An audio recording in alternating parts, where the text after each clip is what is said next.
Hey everybody, what's up? My name is Chaser and welcome to a little bit of a tutorial. Now, recently Skyblock 3 has come out and I've seen a lot of people asking in forums and other places some tips and tricks to better survive. Now, I'm going to be showing you 3 different tricks, including power, which you can see behind me, tree farming, food supply, and monster spawner. Now, I will say this, these are all my own little builds. You know, you don't have to follow them, you don't have to like them. You know, I'm just trying to help out people who are looking for a little bit of extra bump or push in the right direction. So first off, what we're going to start out with is, of course, the tree farm, the basic necessity in Skyblock. It's how you start out, and you're just going to start out on a 1 block start, and you're going to have to work your way there. The best thing that I use is a 4 let me see, 1, 2, 3, 4, 1, 2, 3, 4, 5, 6, 7, 8, an 8x4 or 4x8 planting platform, which is gonna take a lot, but it has the best source for getting a lot of wood, because with that mod installed, that allows you to just constantly do this, crouching, and boop, there you go. You'll always have wood on hand, and it's a great source for food. So if you do a 4x8, you won't have to worry about ever losing a sapling. It is going to take some time, but once you get it up, it's like you turn your back for a second and boom, all your trees are grown. You're like, I don't need these. Plus, with all this, you'll be able to get dirt a lot faster. You can sacrifice the wood, the leaves. Once you get shears, cut all the leaves down, and you can then turn that into dirt, sift that, and it's just repeating process, as well as getting silkworms and a ton of apples. If anyone doesn't know, you can actually cook silkworms for food. So, why are you not working? Maybe I need to have an item in my hand. Let me see. Hold on. There we go. As you can see, you can then vein mine all of this, of course. You can vein mine wood. You can get it all down, which will help level up your Tinker's Construct stuff. So, after you're done with that, just simply replant. Just by walking around and replanting, you'll probably have a new tree grow soon. Yep, see, look right there. There we go. Now that's grown. See, so with this 4x8 tree farm, you're looking at a lot of silkworms, which equals food. And then with all those silkworms you're going to be getting, you can also infect an entire area for unlimited sacks of string, which then can also be used to put into barrels, which then can also be used to make more dirt. So you have not 1, not 2, but almost more than 4 different ways of getting dirt, which is really helpful when you're trying to grow crops, get more plants. It doesn't matter.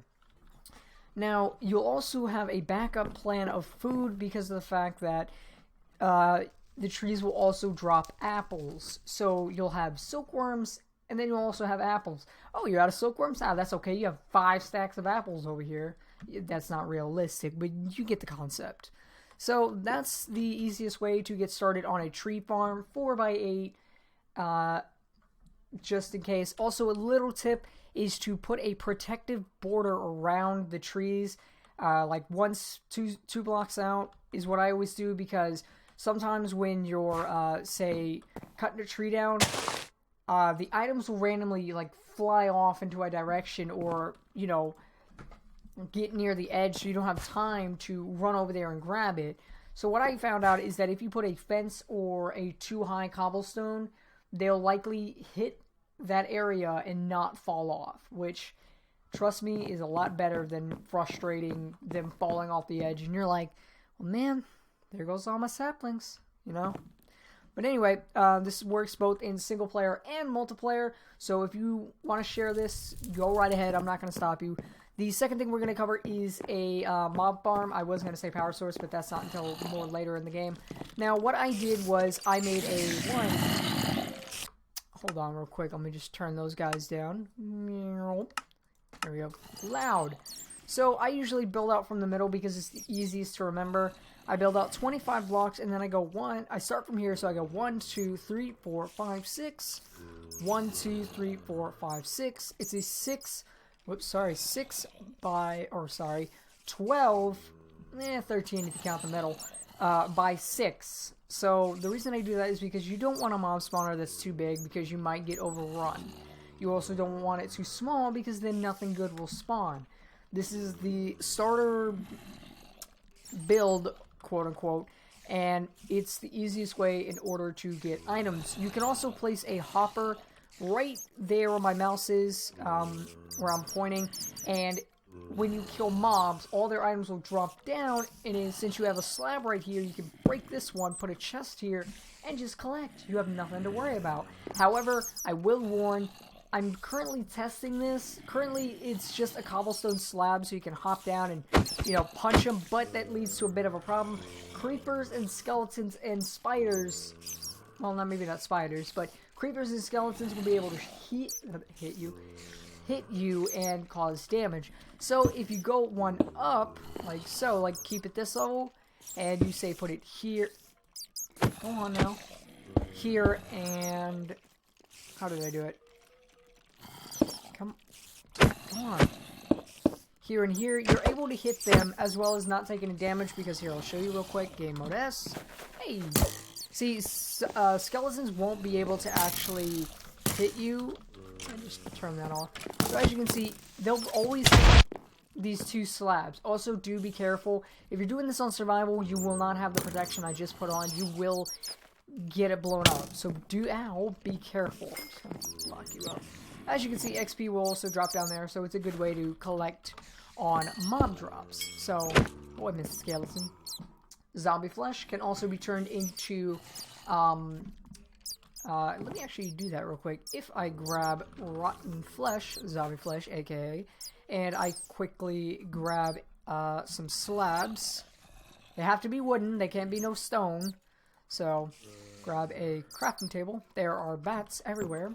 And if you take any type of slab and put them into the crafting table, you can then get a drying rack, which then, if you place, get out of here, and you put zombie flesh on it, after a while, it will actually turn into food. So, farm zombies, get flesh, cook it, or let it sit and turn into food, which in turn also can be turned into dirt. Putting rotten flesh into a barrel will also make it into dirt. It composts it. I probably said that wrong. Doesn't matter. Excuse me real quick. Sorry, I'm currently sick.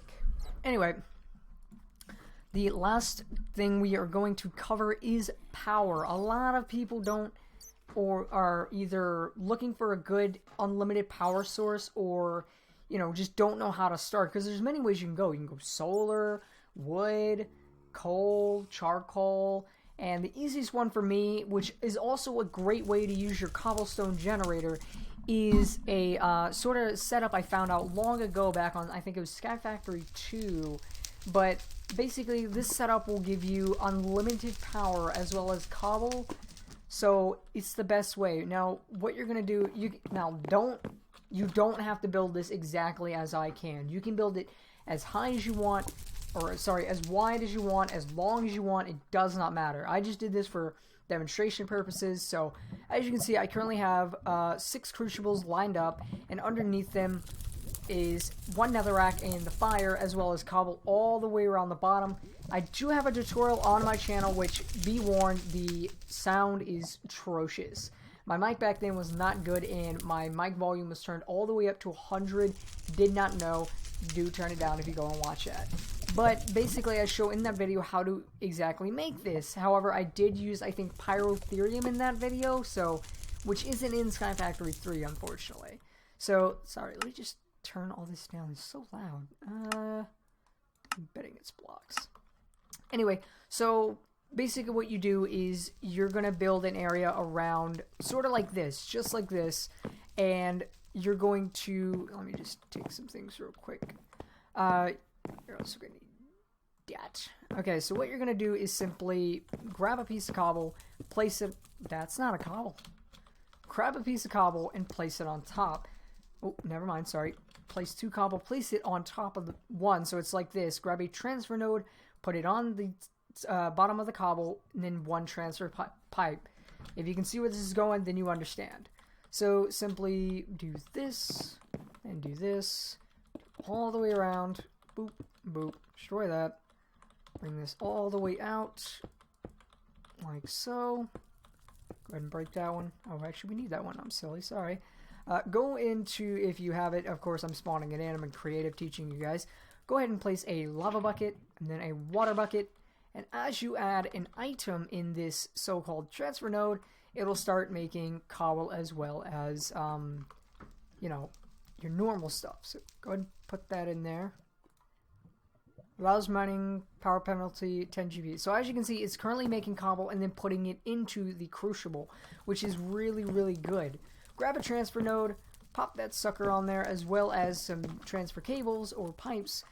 Bring it over to a tank. So right here I have a lava tank, or a diamond tank. It's the new tank I've never really worked with, but it's supposedly really good, so I guess that's good. Go ahead and place a single bit of upgrade in there, and it will start taking the lava from the crucible and then depositing it into the tank, which then you can take the tank, hook it up to a lava generator, and you'll never run out of power, because as you can see, excuse me, this item node, transfer node, is constantly making cobble, which then is fed into your crucible, which is then made into lava. The lava is then transferred into your modular tank.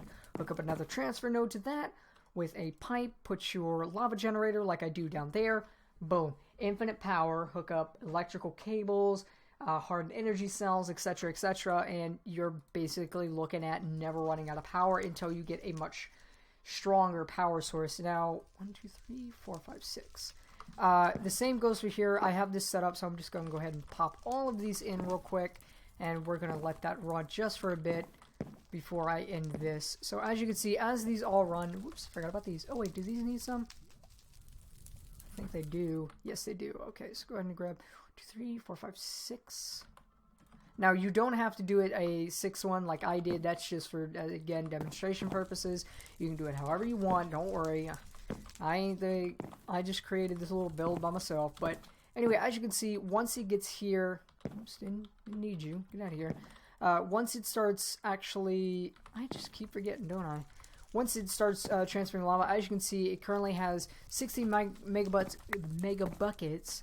And then this will get transferred into the lava generator. As you can see, capacity 4,000. Already stored 1,200, which is then in turn making energy. Now, this does work for all generators. So if I go lava generator, we can go ahead and grab the MK3, break this, hook that up. Look, we already have a little bit of power, but look at that. It's generating so much already. Which, of course, again, it will take some time. Don't worry, but as you can see, I don't know why you can't upgrade more upgrades. It's really weird. Yeah, see, look, can't add more. But anyway, guys, that's all I really wanted to show you.